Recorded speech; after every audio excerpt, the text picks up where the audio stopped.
Poucos minutos, grandes reflexões. Uma análise da vida, da história e da sociedade através de uma ótica bíblica e dos preceitos fundamentais de Cristo Jesus, com o pastor Adélio Júnior, pastor da Igreja Congregacional de Sento Sé, Bahia. Esse mês foi muito jóia, a gente comemorou o mês da pessoa com deficiência.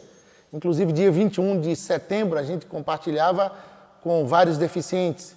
E durante esse mês eu tive a alegria de estar em vários lugares, em vários municípios. Eu estava em Xique-Xique, lá a gente tem um projeto chamado Fonte do Saber. A diretora Lucélia o projeto é ligado à Igreja Evangélica Congregacional de Xique-Xique. O projeto foi fundado por mim, o pastor Marcos e a Yara e as pessoas que integravam aquela igreja há 16 anos atrás. Então, quando foi agora sábado, compartilhando com eles no Dia da Pessoa com Deficiência, que o projeto comemorou, eu fui então impelido e lendo alguns textos, e quando chegou em João capítulo 5, eu comecei a dar uma olhada, porque Jesus, ele se aproxima daquela pessoa paralítica há 38 anos. O texto diz, estava ali um homem enfermo havia 38 anos. Jesus, vendo deitado e sabendo que estava assim havia muito tempo, perguntou-lhe, queres ser curado? Versículo 7, respondeu-lhe o enfermo, Senhor, não tenho ninguém que me ponha no tanque quando a água é agitada, pois enquanto eu vou, desce outro antes de mim.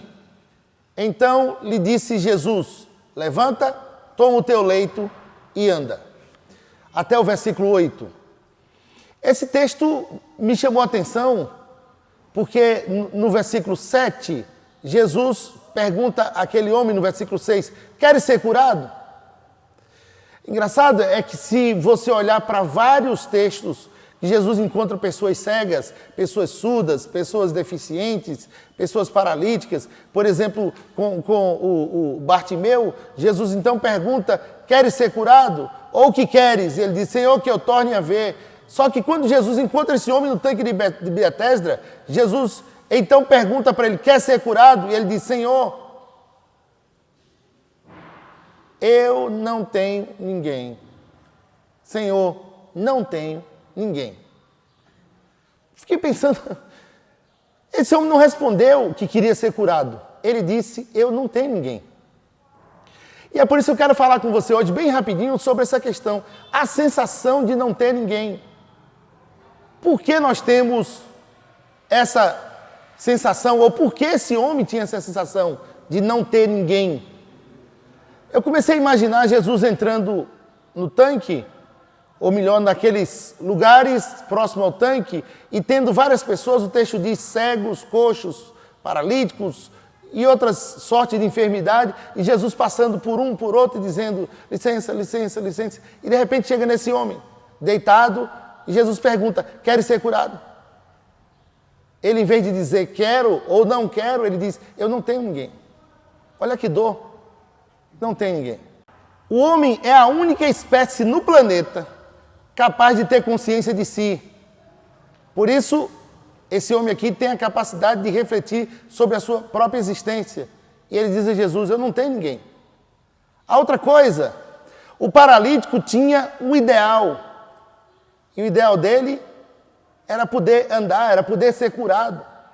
O texto diz que aquele homem é daquela forma paralítico há 38 anos. Eu acho interessante isso aqui, porque você pode imaginar, toda pessoa tem que ter um ideal. E o ideal tem que ser uma meta atingível. Agora você imagina o cara esperando, porque conforme a crença aqui, quando a água agitava era um anjo e o primeiro que entrava era curado. Aí você pode imaginar o paralítico sem ter ninguém, esperando que aconteça um fato sobrenatural. E além de acontecer o fato sobrenatural, de que apareça alguém e que ajude aquele homem a ir até o tanque. E outra coisa, ele tem que ganhar a corrida. Porque ele está dizendo para Jesus, todas as vezes que eu chego, alguém já foi antes de mim. E primeiro, ele não ia ganhar a corrida. Segundo, ele não ia ter ninguém que colocasse lá, porque ele está dizendo, eu não tenho ninguém. E depois, ele tinha que esperar que a água se movesse. Olha que coisa, gente. Eu fiquei pensando, Imagina esse homem, e ele está ali há tanto tempo. O texto diz, sabendo que ele estava ali por muito tempo. Ou sabendo que estava assim por muito tempo. Jesus sabendo. Eu quero dizer uma coisa para você, é que as pessoas supõem quem você é. Deus sabe quem você é, o que você faz. Nesse texto eu aprendo isso aqui. A outra coisa, ter metas atingidas é muito importante. Mas quando você não atinge a meta como esse homem, você perde o sentido e a motivação de viver. Provérbios capítulo 13, o verso 12 diz, a esperança que se adia faz adoecer o coração. A esperança que se adia faz adoecer o coração. E por isso esse homem está de coração doente, está dizendo, Senhor, eu não tenho ninguém. Primeiro era um fato de que ele não tinha ninguém para levar o teu tanque. Depois era um fato, aquela existência tão triste naquele lugar. E terceiro, aquela esperança foi sempre adiada, mas ele estava ali todos os dias. Eu fiquei pensando, como é que no meio de tantos doentes, Jesus escolhe exatamente ele? Sabe por quê? Porque Jesus sabia que o sentimento daquele homem era, eu não tenho ninguém. O que Jesus estava fazendo naquele momento era dizendo para ele, você tem a mim. E Jesus diz para ele agora, levanta, toma o teu leito e anda. Levanta, toma o teu leito e anda.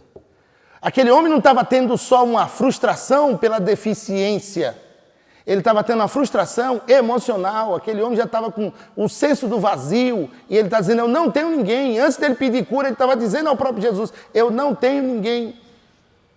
Eu não tenho ninguém. E agora, algo que me chama a atenção é porque a luta do deficiente, e eu posso dizer isso porque eu sou deficiente, a luta do deficiente é exatamente essa, é aquela questão do senso de pertencer, de estar envolvido.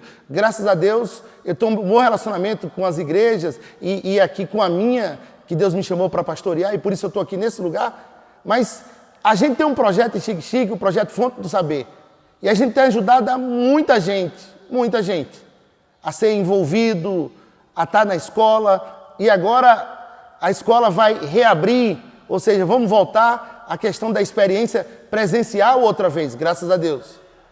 E aí, quantas pessoas não tem ali, quantos alunos com deficiência? Mas a gente aprendeu uma coisa, que as pessoas felizes não têm tudo de melhor. As pessoas felizes tornam tudo melhor. Você está entendendo?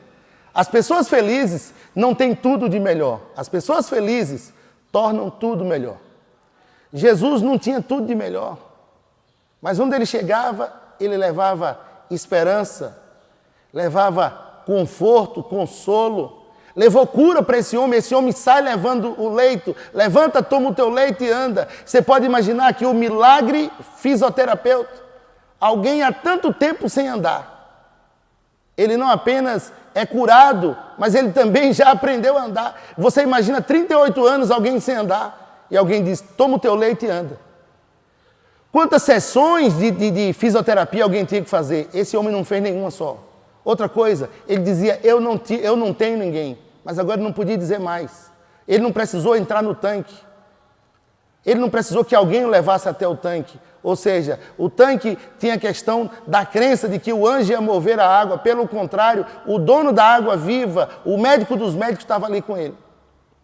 Jesus não tinha tudo de melhor, mas tornava tudo melhor.